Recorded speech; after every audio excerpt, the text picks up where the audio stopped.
प्रिय छात्रों, मैं मोनिका मल्होत्रा अमृत इंडो कैनेडियन अकादमी की हिंदी विषय की अध्यापिका। आज हम हिंदी की पाठ्य पुस्तक वसंत भाग 3 के पाठ 10 कामचोर के विषय में जानकारी हासिल करेंगे। यह एक बहुत ही अच्छी कहानी है। यह कहानी एक मुस्लिम परिवार से संबंधित है। इस पाठ की लेखिका का नाम इस्मत चुगताई है।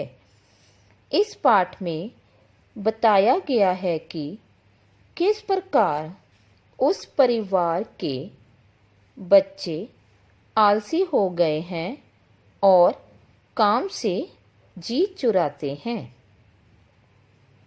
बच्चे काफ़ी मोटे हो गए हैं और उनके माता पिता को उनको देखकर चिंता हो रही है कि बच्चे बड़े होंगे तो अपना काम कैसे करेंगे। उनके पिताजी उनको काम करने के लिए कहते हैं। इस पाठ के माध्यम से लेखिका यह बताना चाहती है कि हमें बच्चों को हर काम करना सिखाना चाहिए।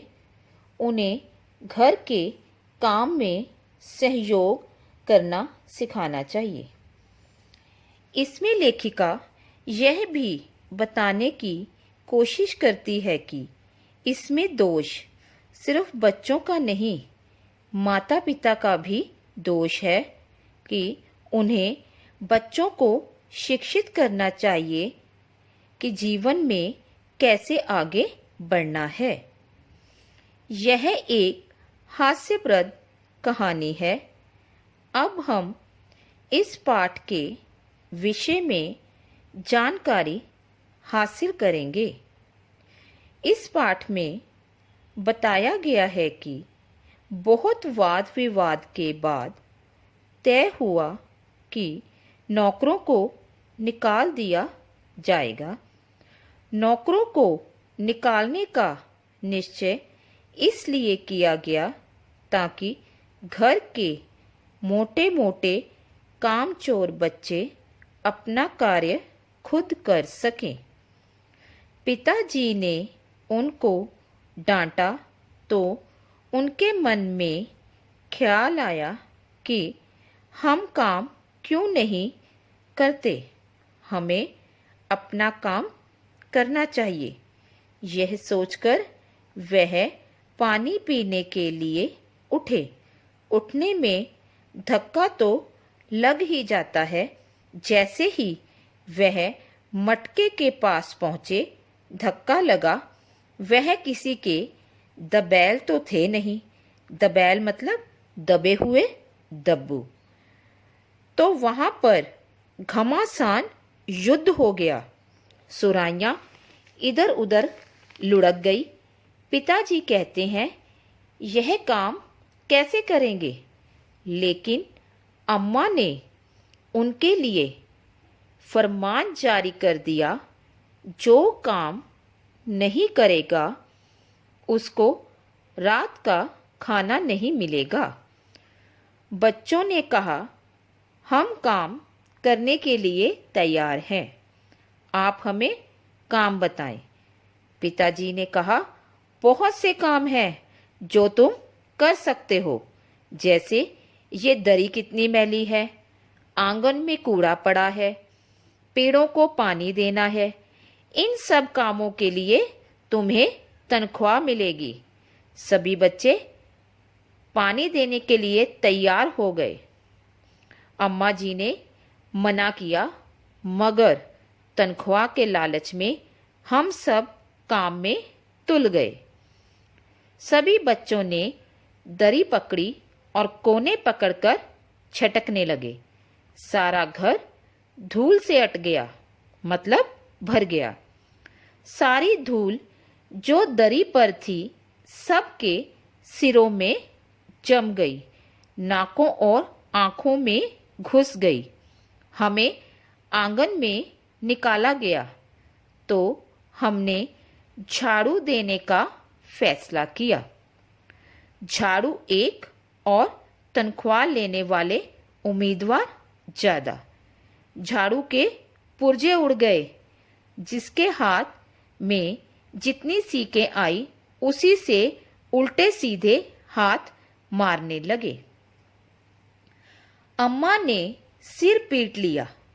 बच्चे कहने लगे, हमें काम करने दो। असल में झाड़ू देने से पहले जरा सा पानी छिड़क लेना चाहिए। बस ख्याल आते दरी पर पानी छिड़का गया। पानी पड़ने से सारी धूल कीचड़ बन गई। अब सबको आंगन से भी निकाला गया। बच्चे फिर भी हार मानने वाले ना थे। बच्चों ने पेड़ों को पानी देने की सोची। सब बच्चे बाल्टियां, लोटे, तसले, पतीलियां लूट ले गए। जिनको ना मिली डोंगे, कटोरे, गिलास ही ले भागे। नल पर भी घमासान मच गई। एक बूंद भी किसी के बर्तन में भी नहीं गई। फौरन बड़े भाइयों, बहनों, मौसियों और फूफियों की कुमुक भेजी गई। कुमुक मतलब फौजी टुकड़ी। सभी बच्चे भाग गए। हम सब बच्चे समझ गए कि यह काम हमारे बस का नहीं है।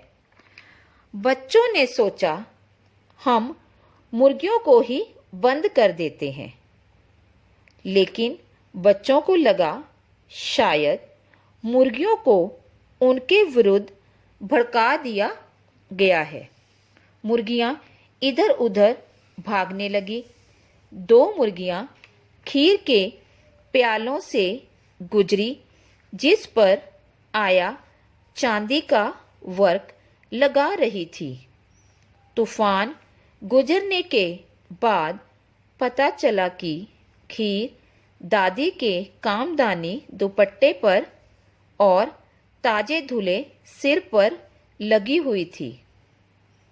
एक मुर्गा अम्मा के पानदान में कूद पड़ा और लुथड़े पंजे लेकर नानी अम्मा की सफ़ेद चादर पर छापे मार दिए। एक मुर्गी दाल की पतीली में छपाक मारकर भागी और कीचड़ में फिसली और कीचड़ मौसी के मुंह पर पड़ गया।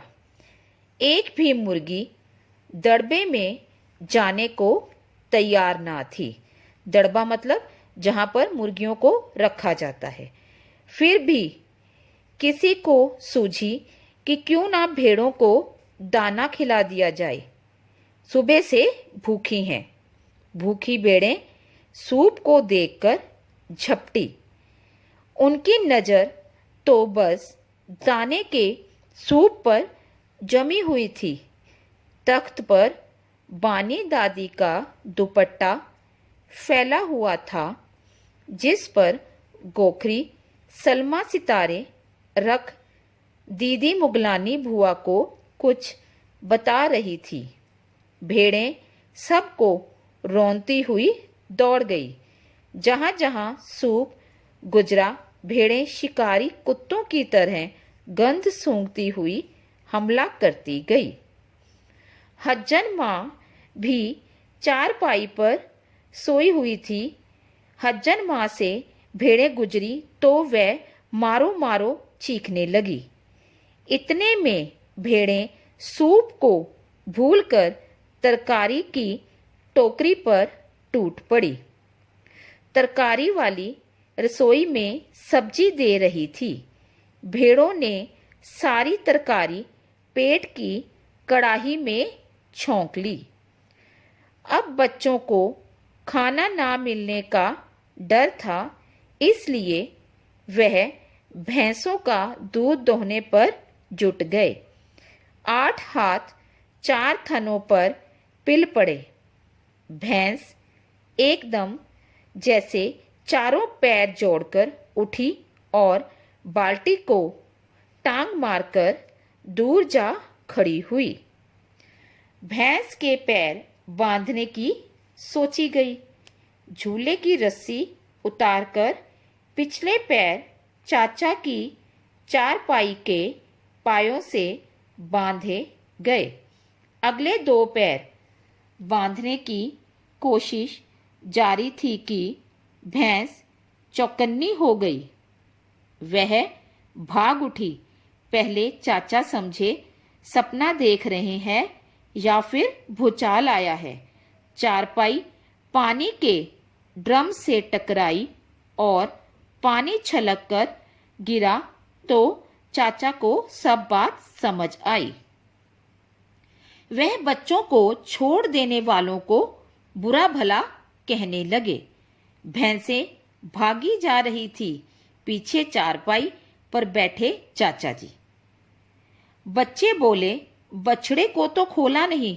बछड़े को खोला गया तो बछड़े की ममता में व्याकुल हो भैंस रुक गई।